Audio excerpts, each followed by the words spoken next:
Boa noite a todos. Que a paz de Jesus, nosso Divino Mestre, possa nos envolver a todos. Que o nosso coração se sinta profundamente amado, para que assim possa se abrir qual uma flor para recolher o orvalho benfazejo que o Mestre distribui em ambientes como este, serenando os nossos sentimentos, os nossos pensamentos, nos fortalecendo e nos revigorando. Então eu gostaria de agradecer pela oportunidade, pelo convite que nos foi feito, de podermos participar, já antecipando um pouco essa festa espiritual do centenário da casa. Gostaria de pedir perdão pelo ligeiro probleminha que tivemos com o trânsito, mas que essa noite se faça de fato para nós uma noite de muita alegria, que possamos aqui reverenciar toda essa história de tantos corações envolvidos, certamente de tantas gotas de suor, de tantas lágrimas, de tantas lutas, que é o que constrói, o que de fato faz parte ou constitui a riqueza, o tesouro, o legado de uma casa espírita, especialmente quando estamos a tratar de uma casa que completa essa data tão marcante, que é o centenário. Então, certamente é uma noite de festa, é um ano de festa nos dois planos da vida. E aqui fica os nossos votos de muita luz, de muito trabalho, de muitas realizações. Que essa família se amplie no tempo, no espaço, que os laços entre os corações possam se consolidar cada vez mais, porque esse é o grande legado que fica. A obra material haverá de passar um dia, do pó veio, ao pó retornará, mas a obra nos corações, a obra nos espíritos, essa há de prevalecer para sempre. Será mais um núcleo conduzindo corações ao grande núcleo, ou melhor, à grande família daquela caravana imortal dos que já se puseram a caminho com o Mestre. E é nesse espírito que nós aqui comparecemos, profundamente agradecidos pela oportunidade de partilhar esses momentos com vocês, na condição de um simples irmão, de um simples aprendiz, para que juntos a gente possa partilhar desse pão do Evangelho. E começamos as nossas reflexões nesta noite com um belo relato que nos traz Humberto de Campos, no capítulo 5 do livro Doutrina e Aplicação, em que ele vai nos trazer informações a respeito de um encontro muito interessante. Diz-nos ele que certa feita, Dr. Bezerra de Menezes, grande colaborador, grande apóstolo da doutrina espírita, se encontrava em uma praia deserta, já na condição de espírito, meditando tristemente sobre os petitórios que lhe eram dirigidos, sobre as rogativas que, partindo de muitas reuniões, de muitas casas espíritas, lhe eram dirigidas. Rogativas as mais diversas, mas muitas delas girando em torno de interesses mais, ou melhor, menos dignos, interesses voltados mais para o interesse pessoal, para aquilo que efetivamente não era o essencial, para aquilo que não edifica. Rogavam-lhe, portanto, promoções especiais, encontrar determinados tesouros, determinadas facilidades materiais, e aquilo, naturalmente, confrangia o seu coração, porque ele ficava a pensar. Certamente se sentia muito feliz quando chamado a servir um doente, um enfermo. Certamente muito se alegrava quando solicitado para consolar os infortunados do caminho. Mas o porquê daqueles pedidos assim tão contraditórios, quando era ele próprio também um aprendiz, buscando planos mais elevados de ascensão ao amor do Mestre, de comunhão com esse amor, quando estava ele também em luta, em desafio? Por que aquelas rogativas assim tão dissonantes com tudo aquilo que era a essência do que buscava no Evangelho ou do que a doutrina espírita nos apresentava? E ele seguia então nessas reflexões, quando de repente é visitado por um espírito que lhe aparece nimbado de intensa luz. Quando ele percebe, ali estava o espírito de Antônio de Pádua, o grande santo da Igreja Católica, também chamado de Antônio de Lisboa, porque há essa disputa, de certo modo, em relação ao seu nome, Pádua e Lisboa, onde provavelmente ele nasceu. Mas esse espírito então lhe aparece, como disse, marcado por intensa luz. Havia ele percebido as meditações de Bezerra de Menezes e vinha em seu auxílio, convidando-o que o seguisse. E então eles partem, numa jornada espiritual, em direção a um templo, certamente católico, dedicado à figura de Antônio de Pádua. O templo estava regurgitando de fiéis, abarrotado, lotado. E eles adentram então o templo, onde percebe ali uma grande estátua de Antônio de Pádua, que era naquele local reverenciado. Ali eles param, e Antônio de Pádua então, voltando-se a Bezerra, solicita que ele ouvisse as rogativas que eram endereçadas a ele, Antônio de Pádua. Que ele ouvisse quais eram os pedidos daquelas pessoas que o buscavam. E então que Bezerra, ali concentrando-se, apurando a sua audição espiritual, começa a perceber quais eram as rogativas que partiam daqueles corações, daquela multidão. E mais uma vez ele vai identificar rogativas muito similares àquelas que ele próprio ouvia. E até algumas mais singulares ainda, as mais distintas ainda. Porque não faltavam ali pedidos no que diz respeito à saliência política, a determinados cargos, matrimônios, facilidades materiais, recursos financeiros obtidos de maneira fácil, pedidos os mais diversos, despropositados naquela linha que o Evangelho nos apresenta das rogativas que deveriam vibrar em nosso coração. Mas até outros ainda mais despropositados, ainda menos, digamos assim, de se esperar, como, por exemplo, pedidos até mesmo de apoio para determinados delitos ocultos, para processos de vingança ou de hostilidade. Até esse tipo de rogativas eram ali emitidas àquele considerado santo, àquele grande espírito. E então que Bezerra, de certo modo, se surpreende ao perceber a similitude daqueles pedidos. E é aí que Antônio de Pádua, então, traz a reflexão para Bezerra de Menezes e certamente para todos nós, os que minimamente já nos colocamos no caminho do discipulado com o Mestre. Os que já buscamos, talvez, aprender com Jesus, até mesmo como pedir, como orar, o que fazer, enfim, aqueles que já estamos buscando com Jesus como ajudar, como de fato servir aos corações que ainda caminham no mundo sem rumo, sem de fato terem encontrado esse norte que é o Evangelho de Jesus, que é o Cristo como modelo e guia que nos foi ofertado. Antônio de Pádua, então, trazendo essa reflexão para aqueles que já estão de fato buscando não mais que o Cristo o sirva, mas minimamente servi-lo, ele diz: observaste atentamente?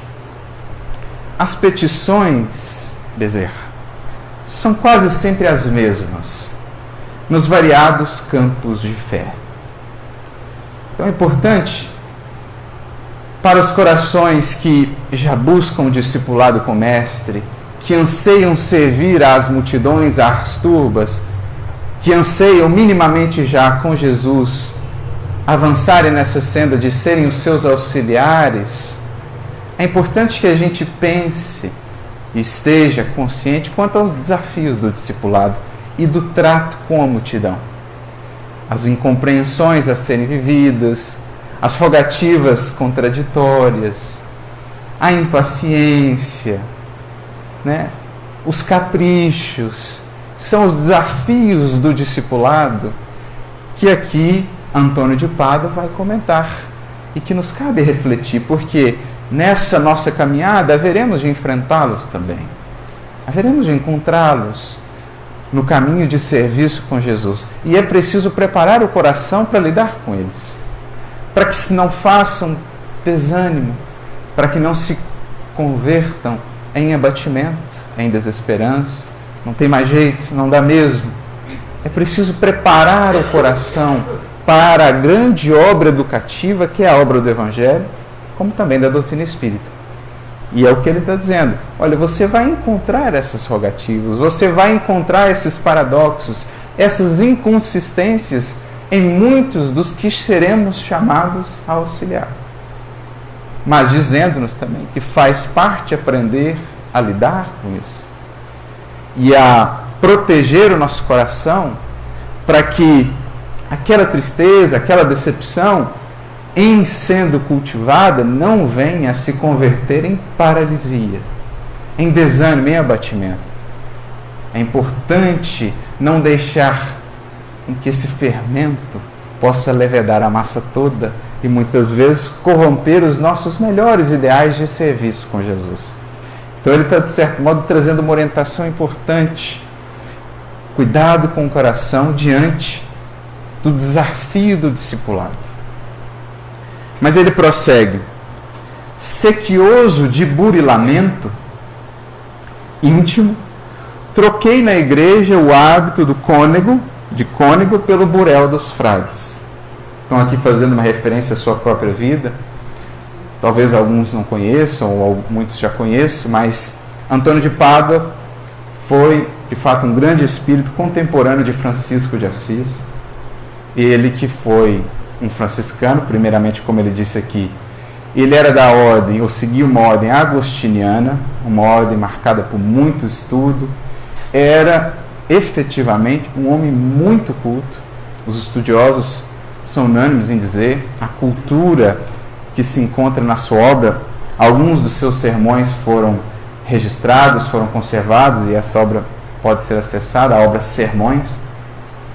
E pelo nível de conhecimento que ele demonstra, pelas citações de autores clássicos da Grécia Antiga, de Roma, dos pais da igreja, logo se percebe que, tendo em vista o material que era acessível à época, era de fato um homem muito culto. Então viveu ali nos séculos XII e XIII, de fato um intelectual, que começou nessa ordem então dos agostinianos, mas que se encantou pelo franciscanismo, quando viu a simplicidade de Francisco e seus seguidores, aquela proposta de vida, de simplicidade, da vivência do Evangelho puro, ele se encantou e se torna então um frade franciscano. Muda de ordem para seguir Francisco, e alguns filmes, algumas biografias vão retratar até um certo conflito que ele passa por, digamos assim, associar, ou por fazer com que convivessem harmoniosamente toda aquela cultura, toda aquela sabedoria e a simplicidade franciscana. Aquela simplicidade que Francisco e os frades tinham, muitos deles sem muito estudo, e ele ficava então a todo momento lidando com aquelas dificuldades da vaidade, da tentação, não sabia se falava, se continuava, porque a sua oratória, a sua eloquência era muito reconhecida. Ele era, de fato, assim, um dos maiores pregadores que já havia existido até então no seio da igreja. Inclusive, há até uma passagem muito interessante. O sermão dele aos peixes, conta-se que tal era a sua eloquência e o magnetismo, que certa feita, falando ali junto ao mar, os peixes mesmo se reuniram para ouvi-lo falar. Então ele ficava naquela contradição: será que eu continuar pregando não é exaltar a minha vaidade, o predomínio do intelecto sobre a simplicidade franciscana? E ele fica naquilo, e então Francisco, seja o rouxinol de Deus, se é esse o dom que lhe foi dado, use-o com essa consciência, cante as maravilhas do reino, as maravilhas do Evangelho. Mas enfim, ele passou então por essa mudança em vida. Um homem muito culto, mas que também tinha essa busca muito sincera pelo Evangelho na sua simplicidade mais pura. Ensinei a palavra do Mestre Divino, sufocando os espinhos das minhas próprias imperfeições. Então é interessante pensar nesse título que muitas vezes nós conferimos a espíritos que vieram antes, o título de santidade, É importante não nos esquecermos disso, dessa humanidade que a gente vê nesses grandes espíritos, que a gente vê lá nos apóstolos. Não esquecer que, embora recebam de nós essa reverência, esse respeito, ali houve muita luta, ali não houve privilégio, ali não houve facilidades. É simplesmente o caminho da humanidade que busca alçar mais um degrau, a caminho da santidade, no sentido mais puro da expressão, não simplesmente exterior, mas santidade no sentido de depuração, de pureza de sentimentos, de pureza de intenções. Isso é santidade, não é? É isso que se busca. Então ele fala: lutei tremendamente internamente o bom combate. Quantos espinhos, quantas lutas. Não há como aqui não nos recordarmos do apóstolo Paulo. O bem que eu quero, esse eu não faço. O mal que eu não quero, esse eu ainda faço. Ou quando ele nos diz: um espinho na carne me foi dado para que eu não me exaltasse pela excelência das revelações. Em outras palavras, para que eu não achasse que aquilo que eu falo é meu, o Senhor a todo momento me lembrava os espinhos que eu ainda trazia. As circunstâncias da vida vinham me lembrar a minha humanidade, para que eu me lembrasse, Paulo dizendo, que eu sou um vaso de barro, absolutamente frágil, mas que um vaso de barro mais ou menos purificado serve sim para transportar a água pura do Evangelho, água porém que não é nossa.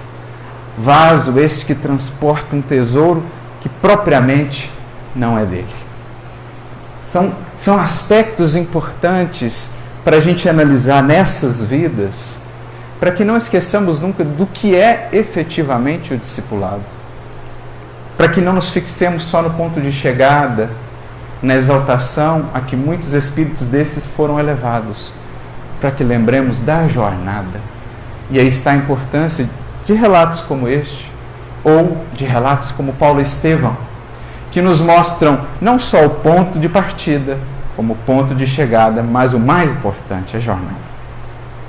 Porque por muitos séculos, presos que temos estado ao ponto de chegada, projetávamos esses espíritos, ou a vida desses espíritos, a patamares tão altos, tão inacessíveis, que não encontrávamos outro caminho senão o de rogar a eles, digamos assim, que intercedessem por nós, porque nós, por nós mesmos, não teríamos condição de chegar a esses patamares. Mas é preciso entender a humanidade deles.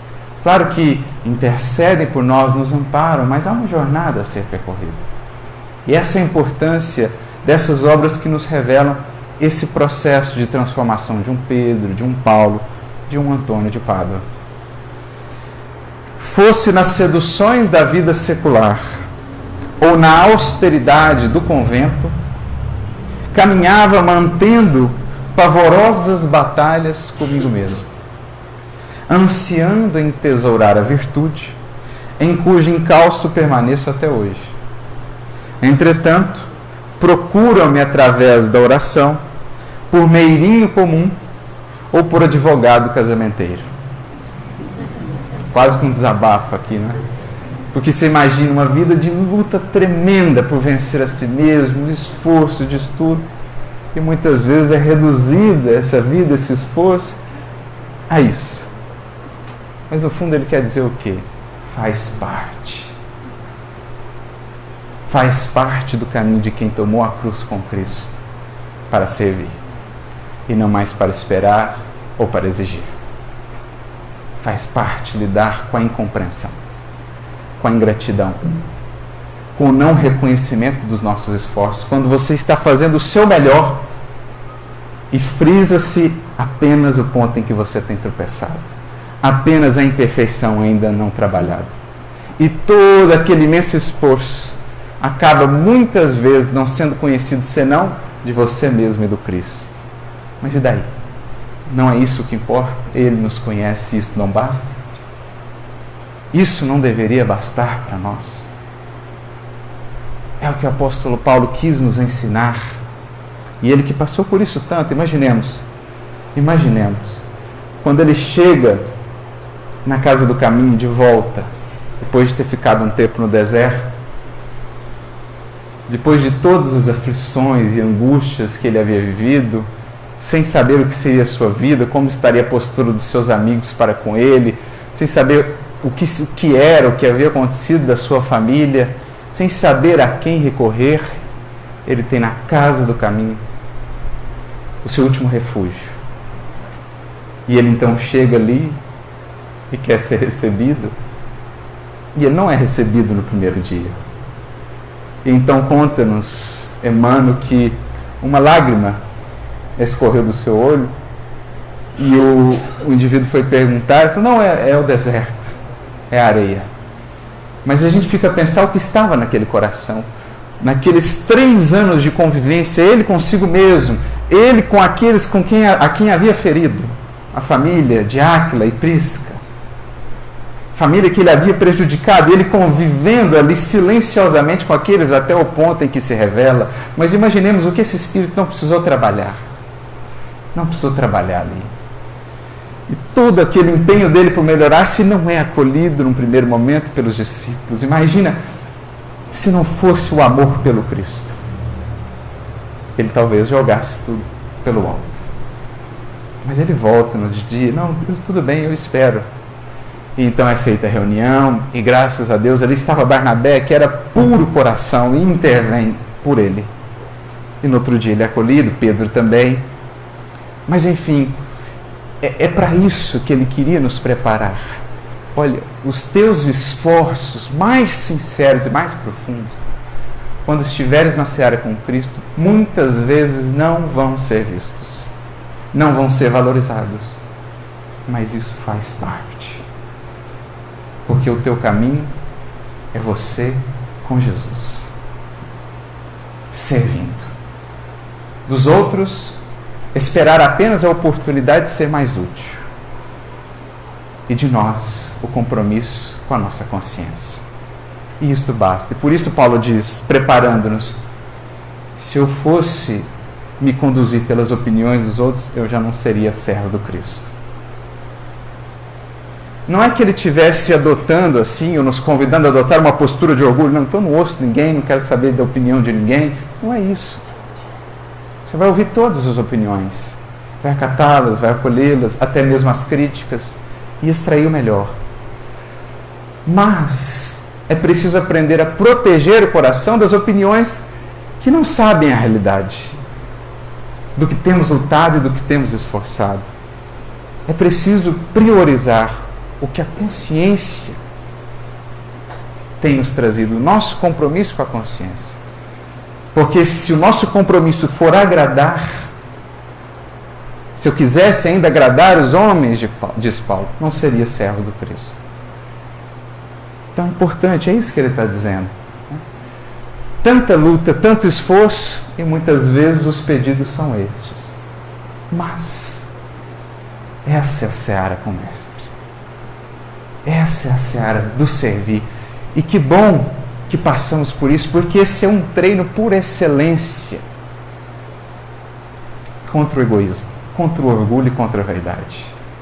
É aí que nós vemos o quanto de fato há de sinceridade na nossa busca com Cristo. É no tratar com a multidão, é no lidar com a inconstância da multidão, com a inconstância dos corações que ainda caminham em sombras, na perversidade até. É no tratar com isso que nós vemos o quanto o ideal que vibra em nosso coração de seguir o Cristo já é o ideal de servir e não de sermos servidos. Eu me lembro até outro caso interessante. Conta-se que São Vicente de Paulo, um outro grande espírito também, que foi benfeitor espiritual de Eurípides Barçanufo nessa sua última encarnação, que era considerado um apóstolo da caridade, fundou a Ordem dos Vicentinos, que é uma ordem que ainda hoje faz trabalhos imensos, né, nesse âmbito de auxílio à velhice, aos idosos, às crianças, aos nossos irmãos em situação de rua, enfim. Mas conta que ele orientava assim as suas pupilas da ordem. Ele dizia que quando estavam servindo alimento, por exemplo, muitas vezes tinham de lidar ali com a impaciência daqueles que tinham fome, que recebiam a porção de alimentos, nem sequer agradeciam, reclamavam, falavam que não estava bom. E ele então dizia assim, muito carinho com os convidados de Jesus, porque eles são exigentes. Muito carinho com eles, porque eles são exigentes, mas são convidados de Jesus. E nós estamos aqui para servi-los. Como um espírito vai alcançando essa dimensão de amorosidade? É isso, ou a essas reflexões, que Vicente de Paulo e que Antônio de Pádua aqui querem nos levar. O que deve se processar internamente em nós para chegarmos a ter essa perspectiva? Mas aí ele prossegue. E porque Bezerra sorrisse, então, na hora que ele falou isso, mostrou o caso dele, talvez fosse até pior do que o de Bezerra, os pedidos eram ainda mais esdrúxulos. Bezerra sorriu. E ele diz assim, nosso problema, no entanto, é o de instruir sem desanimar. Essa é a nossa questão, esse é o nosso desafio. Jesus no monte sentiu extrema compaixão pela turba desvairada, alimentando-lhe o corpo e clareando-lhe a alma obscura. Então ele resgata uma passagem muito simbólica do Evangelho para ilustrar o que devemos ser nós, ou qual é a nossa tarefa como hífens, ou traços de ligação entre o Cristo e aqueles a quem nos propomos servir, ou aqueles a quem Ele quer ou deseja auxiliar. O discípulo, como lá na figura da multiplicação dos pães, ele é o elo de ligação entre o Cristo e a multidão. Porque se lembrarmos bem da passagem, nos detalhes, o Cristo pede que a multidão se assente, recebe os recursos que lhe foram trazidos, o pouco, e daquele pouco, então, ele tira o muito. Mas ele dá aos discípulos para que os discípulos deem à multidão. Então aqui, dessa passagem, nós já podemos tirar muitas lições, para que venhamos a desenvolver no nosso trabalho, seja ele qual for, na reunião mediúnica, na tarefa de assistência, no atendimento fraterno, para que venhamos a entender quais são alguns dos critérios, alguns dos requisitos para que esse fluxo se dê. Que nos entendamos como canais por meio dos quais o Cristo poderá estender o seu auxílio àqueles que ainda o buscam com rogativas que efetivamente não são as que edificam, mas que pelo menos já o buscam, que pelo menos já estão, de certo modo, interessados. É preciso semear ali, é preciso atentar para a oportunidade que ali está. E essa passagem em si mesma, ela é muito simbólica, no sentido de ajudar-nos a construir para com a multidão um novo olhar. Um olhar não de quem vê ou se fixa nos problemas ainda a serem sanados, nas contradições, nesses pedidos esdrúxulos. Não, mas como quem se fixa ali na necessidade, na oportunidade, no que há para ser semeado, no que há para ser edificado. Para quem desenvolve um novo olhar para com a multidão. E qual que é um dos primeiros recursos para desenvolver esse novo olhar para com a multidão? De compaixão, ao invés de revolta, diante da ingratidão, por exemplo, ao invés de desânimo.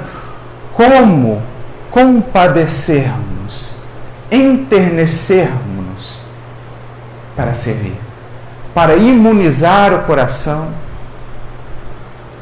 diante das incompreensões, das ingratidões. É preciso lembrar que é preciso olhar também para o Cristo.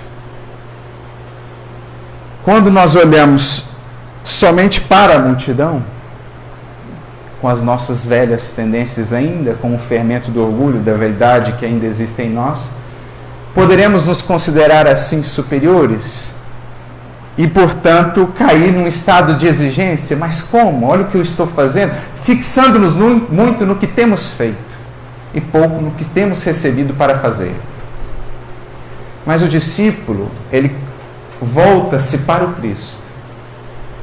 E quando ele volta-se para o Cristo, ele vê-se na condição também de necessitado. ele vê-se na condição também daquele que recebe e que tem recebido muito. E na verdade ele vê que a distância entre ele e a multidão não é tão grande assim, mas a distância entre ele e o Cristo é gigantesca. E que na verdade, quando comparamos as duas distâncias, nós estamos praticamente juntos com a multidão, mas infinitamente distantes ainda, no sentido de evolução do Cristo. Em outras palavras, quando o discípulo tira esse olhar único e exclusivamente do ponto em que ele está para a multidão, com esses pedidos, com essas contradições, e passa a ter esse duplo olhar da multidão que está aqui, mas do Cristo que está lá, ele renova o seu olhar para a multidão, porque ele se reconhece como ela, tão necessitado, tão absolutamente necessitado e tão amparado, que agora ele não consegue olhar mais para a multidão como aquele que dá alguma coisa, como aquele que está muito acima, como aquele que já avançou muito. Não, ele reconhece na multidão ele próprio, que talvez esteja já agora nas lutas do discipulado, nas lutas por vencer a si mesmo, mas que, sabe-se lá, há pouco tempo atrás estava nessa condição, com esses mesmos pedidos. E, no entanto, nem por isso o Cristo o deixou de amparar. O Cristo não deixou de amparar, nem por isso. Nem com esses pedidos, como mesmo Jesus diz no Evangelho, não sabeis o que pedis. Que a gente começa a pensar o quanto nesses séculos para trás, até o ponto em que minimamente pudéssemos despertar para o trabalho com o Mestre, o quanto nós não demos para Ele trabalho, para os nossos benfeitores. O quanto esses caminhos que agora censuramos não foram reiteradas vezes por nós percorridos. E o quanto talvez não estes, mas outros muito similares são ainda hoje por nós percorridos. Em outras palavras, diante do Cristo, diante da luz que vem do Cristo, o discípulo começa a ter uma nova perspectiva, um novo olhar para com a multidão. Não se sente mais autorizado, não se sente mais na condição de censurar, de exigir, quando Cristo nada dele tem exigido e o tem amparado tanto, apesar ainda dos imensos tropeços, dos imensos abismos que o seu amor tem vencido para nos alcançar. Então, ao olhar por Cristo, ao aceitar essa luz que irradia do Cristo, é como, na verdade, se o discípulo se conhecesse melhor. Diante da luz do Cristo que nos revela, a gente percebe melhor a dimensão do amor que nos tem amparado, a dimensão da misericórdia. E quando a gente percebe o tamanho disso, a gente não consegue ter outra postura, ou do nosso coração não vai nascendo outra postura senão a de retribuir como? Amar. Amar. Como Ele nos tem amado sem exigir.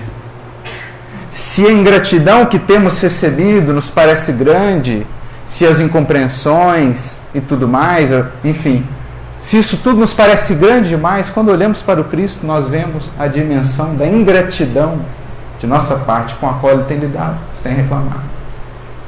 Como é que a gente vai exigir agora, sendo que nós outros, para com Ele, temos essa dívida imensa? Então percebe como é interessante essa construção do monte? O discípulo vai até o Cristo e por olhar o Cristo, por receber essa luz do Cristo que o revela, no quanto ainda tem a se aperfeiçoar, pode ir para a multidão, agora não no sentido mais de exigir, não mais autorizado a censurar, mas com um único moto, um único móvel, o de ajudar. Ajuda sempre. Foi a mensagem que aqui foi lida. Ele percebe que a alegria mesmo não deve ser a alegria do receber o retorno, mas sobretudo a alegria de ser instrumento do Cristo, ainda que muito imperfeitamente. A alegria do coração que permite que o amor do Cristo possa, por meio dele, alcançar a outros corações. Então há uma mudança de foco, de fato, no trabalho, que é o que ele está dizendo aqui.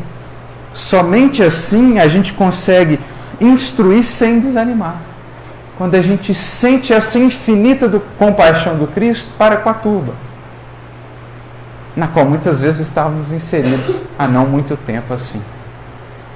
Então, quanto mais fundo vamos vivenciando essa experiência do amor com Jesus, que é um amor que nos amou antes sequer, né, de despertarmos para esse amor, que antes mesmo de nos tornarmos minimamente conscientes já nos amava e nos amparava, nós nos sentimos constrangidos e não encontramos outro meio de retribuir a isso senão amando de volta. É o que Jesus diz no Evangelho de Lucas, no capítulo 7. Ele diz assim, ele tem uma frase interessante, que é uma frase que ele conta ali na visita que ele faz à casa de Simão, o fariseu, quando ele é convidado para fazer uma refeição. E ali ele é recebido. Simão, o fariseu, o recebe muito mal.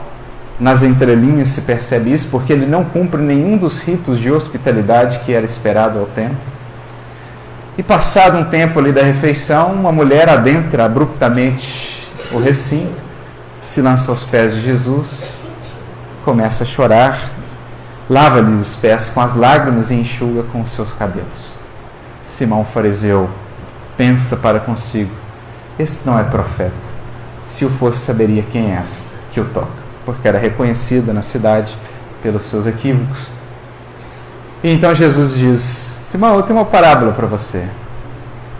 Uma parábola. Um homem tinha 2 devedores. Um devia 500 dinheiros, outro devia 50 dinheiros. Ele perdoa ambos. Qual dos dois o amará mais? Creio, Senhor, que devia 500. Pois bem. Desde que eu entrei aqui, você não cumpriu nenhum dos ritos que se era de se esperar de hospitalidade. Essa mulher, no entanto, desde que aqui entrou, outra coisa não fez senão expressar esse seu amor e essa sua gratidão. Sabe por quê? Porque a quem muito foi perdoado, esse mais ama. E a quem pouco foi perdoado, pouco ama. É interessante a gente pensar nessa frase de Jesus. O que ele quer dizer com isso? A quem pouco foi perdoado, pouco ama.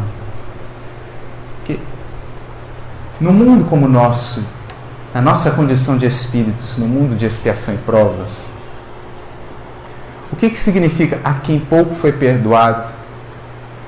Significa aquele que pouco mergulhou em si. Porque quanto mais a gente mergulha em si, a gente percebe o tamanho do perdão e da misericórdia.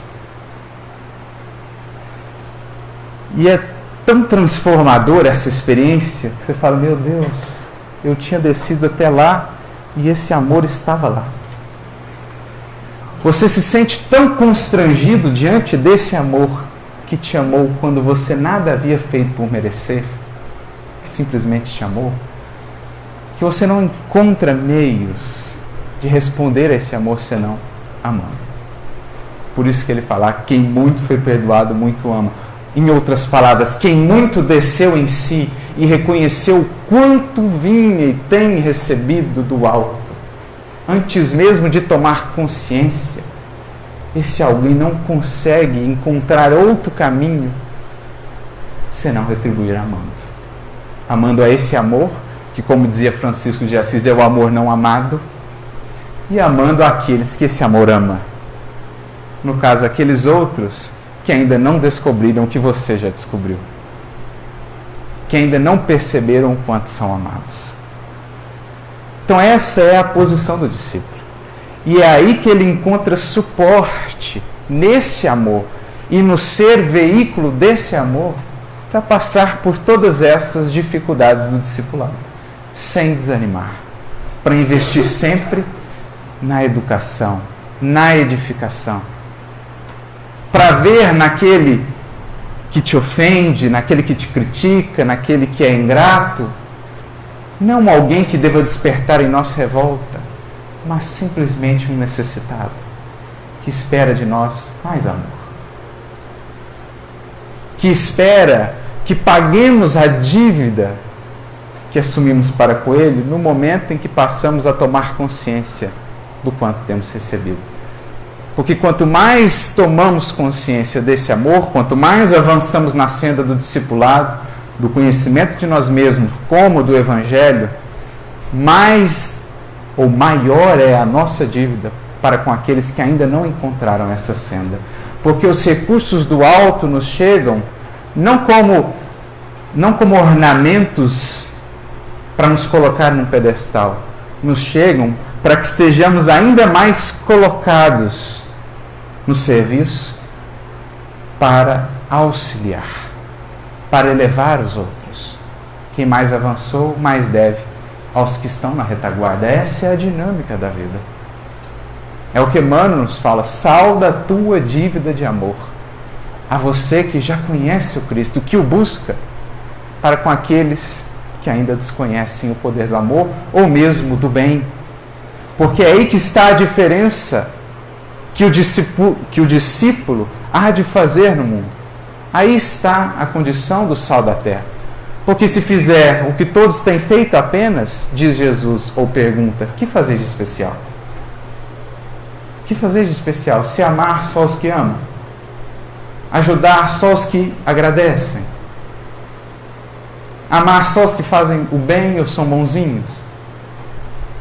O nosso desafio, enquanto discípulos, é continuar sendo esse hífen diante daqueles que nos ferem, que nos perseguem, daqueles que odeiam. Não é esse o tratado que nos é proposto no Sermão da Montanha? Ouviste o que foi dito, eu porém vos digo. Jesus eleva o sarrafo. Esse é o discipulado. Que fazeis de especial? Saudar apenas os que vos saudam? Em nossos tempos de profunda polarização? Conviver só com os que pensam como nós? Amar e orar só por aqueles do nosso grupo? Ou da nossa lei de pensamento? Isso todo mundo faz. Agora o cristão é aquele que vai ver, aquele que está odiando. Quantas vezes você tem orado por ele por dia? Esse é o discipulado. Esse é o discípulo que encontra alegria, não no que vai receber, mas no que vai dar. Porque é isso que os Espíritos e Kardec vão nos dizer, por exemplo, no Livro dos Espíritos, questão 938, Kardec faz uma pergunta interessante. Vem cá, as decepções oriundas da ingratidão não são de molde a fazer o coração endurecer-se? Porque eu tenho um coração muito bom, fui muito ferido, então agora eu também não quero saber de amar. E os Espíritos respondem assim: não, o homem de coração, como dizes, é feliz pelo bem que faz, não pelo retorno que vai ter. Porque esse bem, essa dádiva, não lhe pode ser tomada. Ainda que aqueles a quem tenhamos ajudado se tornem nossos perseguidores, não poderão jamais nos tirar a alegria de Jesus a Simão Pedro, de um dia ter-lhes feito algo. Essa alegria é a alegria mais legítima que alguém pode conservar. E essa está sempre ao nosso alcance. Mas Kardec insiste. Tá, mas não deixa de doer. Ele não poderia pensar que talvez se fosse menos sensível seria mais feliz? Pode, mas seria essa felicidade do egoísta. Triste felicidade esta. Né? Porque a gente ouve muitas vezes: não, agora eu só busco reciprocidade. Se não tiver volta, não tem ida. Mas isso é o absoluto oposto do proposto pelo Evangelho. Porque quanto menos houver retorno, mais o discipulado se aprofunda. Essa alegria que precisamos ter, e é aqui o que Antônio de Pádua está nos mostrando. Tremendas lutas, esforços não reconhecidos, mas e daí? Jesus o conhecia e isto basta. Jesus nos conhece e isto basta. Portanto, a nossa tarefa diante do próximo a cumprir, seja ele qual for, na condição em que estiver, é algo do Cristo levar até ele, ao seu mundo, ao seu universo, ainda que seja a caridade do silêncio. Ainda que seja a caridade do silêncio. Eu me lembro de Simão Pedro, e há um relato bonito que está no livro Contos e Apólogos, no capítulo 38. Conta-se que Simão Pedro, já depois da partida de Jesus, estava ali profundamente atarefado na casa do caminho. pessoas de todos os tipos o buscando diariamente. Eram pessoas em alienação mental, obsidiados, mães com seus filhos enfermos, idosos, tudo que você pode imaginar chegava ali, leprosos, rancenianos, tudo. E nesse dia Simão estava irritado, seja pelo cansaço físico ou pelas decepções oriundas da convivência com a hipocrisia humana. Aí, Bert Campos vai explicar. Esse dia ele estava ali muito enfático, muito duro, apontando ali para o colaborador, apontava, está vendo aquele ali? Com o braço mirrado? Pois bem, outro dia lá, alcoolizado, estava lá agredindo a própria mãe. Agora está aí, com o braço assim. E ainda vem aqui, tem a cara de vir aqui pedir auxílio. E aquela ali, está vendo? O que você veio fazer aqui, minha filha? Você acha que eu não sabia das suas risadas irônicas, na crueldade e na ironia, quando você batia nos seus escravos? Com que cara você vem aqui agora pedir auxílio? Aí, mais outro. E você, que dilapidava lá as viúvas e os órfãos, tem coragem de comparecer aqui nessa casa do Senhor para pedir auxílio? E assim ele estava fazendo. Bert Campos vai até dizer, com palavras candentes e incisivas, saindo fogo, lava, exaltando os equívocos e os tropeços de todo mundo. Você, acabou o dia de trabalho, fechou ali, anoitecendo, estava ali lá, cansado, suado, onde de repente ele ouve um movimento ali e entrou um indivíduo fora do horário de atendimento. Ele falou, o que você está fazendo aqui? Já acabou o horário de atendimento, fala logo, não tem tempo. E então esse indivíduo se aproxima um pouco mais. Quando ele olha, ele vê as mãos. 2 cravos. Ele olha para baixo, nos pés também. 2 cravos. Imediatamente ele cai de joelhos e começa a chorar. O mestre então se aproxima e diz, Simão, nós não fomos chamados a auxiliar almas puras. Eu venho te rogar, quando não puderes auxiliar, que pelo menos lhes dê a caridade do silêncio. E suplico-te, Simão, que dês aos filhos de minha esperança a esmola da compaixão. Esse é o papel do discípulo. Ele não está ali para exigir, para ser valorizado, aplaudido, ele está ali para distribuir do tanto que já tem recebido, um pouco pelo menos, dessa compaixão gigantesca que o auxiliou a estar onde está. Isso é o apacentar a que Simão Pedro foi chamado. Simão, apacenta as minhas ovelhas. Pacifica, alimenta, nutre. E Emmanuel tem uma mensagem tão bonita sobre esse apacentar, no livro Fonte Viva, capítulo 19, em que ele vai dizer assim, diante de cada indivíduo, ao invés de vergastá-lo, de exaltar os problemas, os tropeços, de fixar-se na sombra, alimenta a boa parte, identifica a boa parte, leva o pão, leva o auxílio, não desdenhes a oportunidade que se aparece diante de ti. Diante do que agride, oferece a outra face. Qual que é a outra face? É o oposto da agressão. É o oposto da agressão. A outra face é em tudo, diante dos padrões que ainda vigoram no mundo, os padrões do Evangelho que queremos implementar no mundo. Perdão, humildade, serenidade, oração, amorosidade, compreensão. Porque é essa face que o Cristo tem nos dado. Sempre. A nós que o temos negado, a nós que o temos presenteado, infelizmente com a nossa ingratidão, é essa face da paciência, da amorosidade. Então, é preciso deixar fluir por nós essa compaixão que movia o coração do Cristo, que move, é preciso deixar-nos contagiar por ela. Quando nos sentimos efetivamente amados por Jesus, isso faremos quanto mais mergulharmos em nós e reconhecemos as nossas imperfeições, mais a compaixão nascerá do nosso coração para com os outros. É o que aconteceu com Pedro.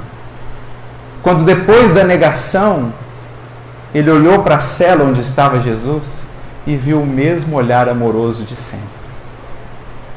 Aquilo marcou Pedro de uma maneira que nenhuma outra postura do Mestre marcaria.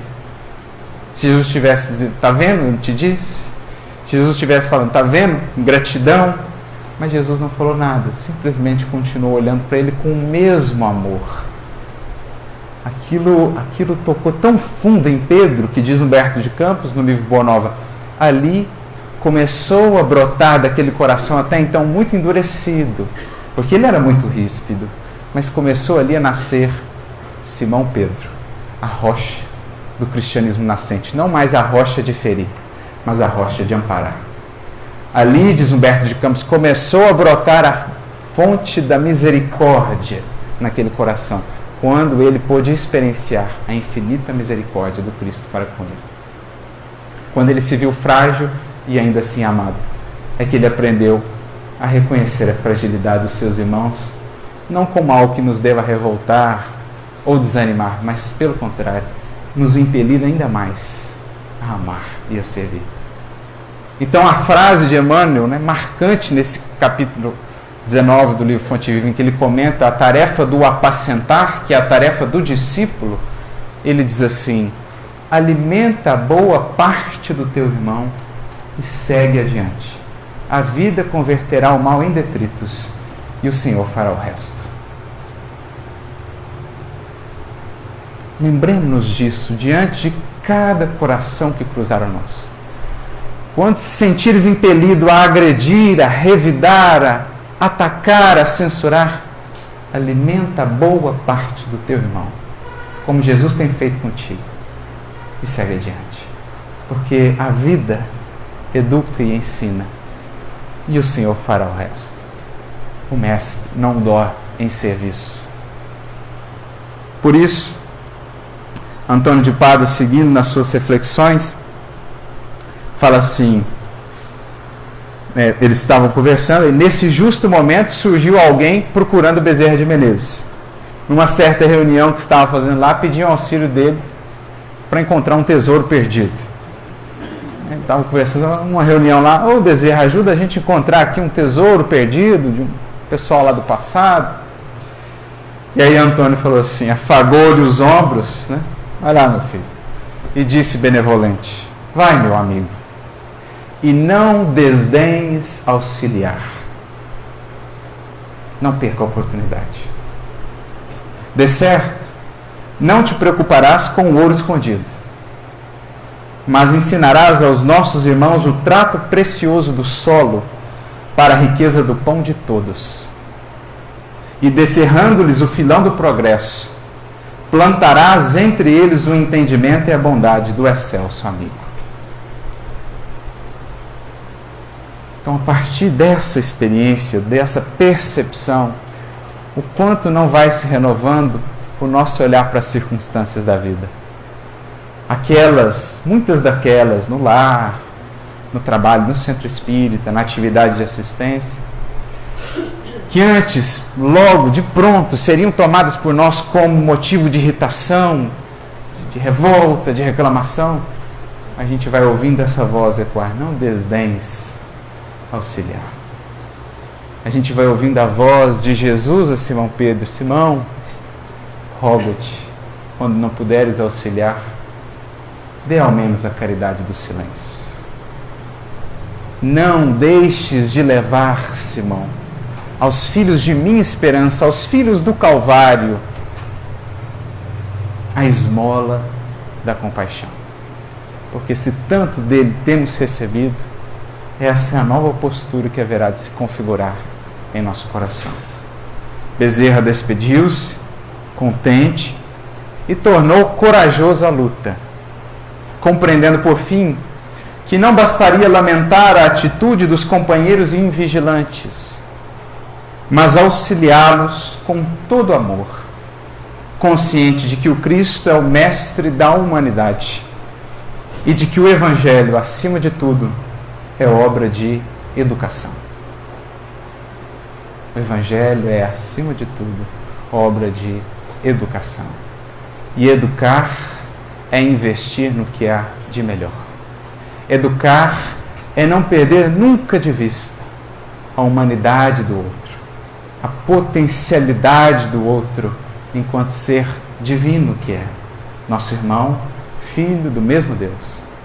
É perceber que o Deus a quem oramos é o mesmo Deus que o ama e que a quem ele talvez ore também. É olhar mais fundo pelos olhos do amor que supera as aparências para enxergar a essência, pela pureza do coração que vê Deus em todo lugar e em cada ser. É isso que o discípulo vai desenvolvendo e aprende a cultivar e a desenvolver, entendendo o chamado maior da vida: educar. Educar não para o mundo apenas, não formar apenas o cidadão, mas preparar ou contribuir para a preparação do cidadão universal. É assoprar as brasas ali adormecidas, mas que ali estão, se soubermos olhar adequadamente, investir adequadamente. Educar para extrair esse potencial divino que espera também a nossa colaboração. Como diz Emmanuel, uma mensagem muito bonita, talvez uma das mais bonitas do livro Fonte Viva, capítulo 30, Educa, quando ele diz assim: educa e transformarás a irracionalidade em inteligência, a inteligência em humanidade e a humanidade em angelitude. Educa e edificarás o paraíso na terra. Esse é o chamamento do Evangelho e também é da doutrina espírita. Para nós, para chegarmos a essa condição, para nos deixarmos assim envolver, contagiar, como no caso do bom samaritano, por aquela íntima compaixão que o movia, não há outro caminho senão o de aprofundar a nossa experiência com Cristo.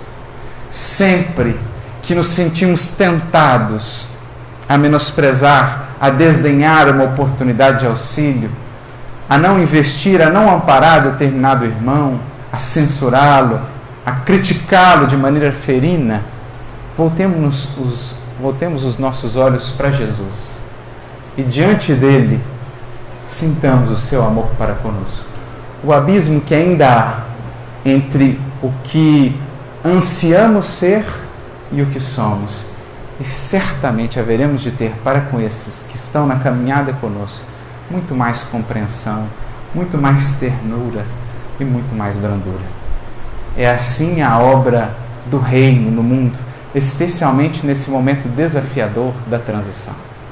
Jesus já nos alertou das dificuldades, mas é sobretudo nesse momento que o sal da terra precisa fazer diferença, que a luz do mundo precisa brilhar. Jesus, em se referindo aos seus discípulos, assim denominou: sal da terra e luz do mundo. Se o sal perder o sabor, para nada mais serve. Se o Evangelho em nossa vida não souber salgar, não souber trazer sabor, não souber pelo contato fazer a diferença, como o sal faz na comida, em vão tem sido a nossa experiência com o Mestre. É preciso abrirmos para esse amor e assim, sentindo-nos tão amados, como no caso de Antônio de Pádua, de Paulo e de tantos outros, não encontrarmos outro caminho para retribuir senão amar. Porque já dizia o grande apóstolo dos gentios que foi por esse amor resgatado e transformado, quando muitos talvez não veriam ali esse potencial, foi transformado num dos maiores exemplos do que é essa vivência com Cristo para a posteridade. Como ele mesmo diria, o amor do Cristo nos constrange. Nos constrange. A pergunta que nos fica é: o quanto já nos sentimos assim constrangidos para sair do lugar daqueles que apenas criticam e irem, enfim, cumprir a tarefa que nos cabe quando assumimos com Jesus o discipulado: servir. Muita luz a todos, e muita paz, e que o Mestre nos abençoe sempre.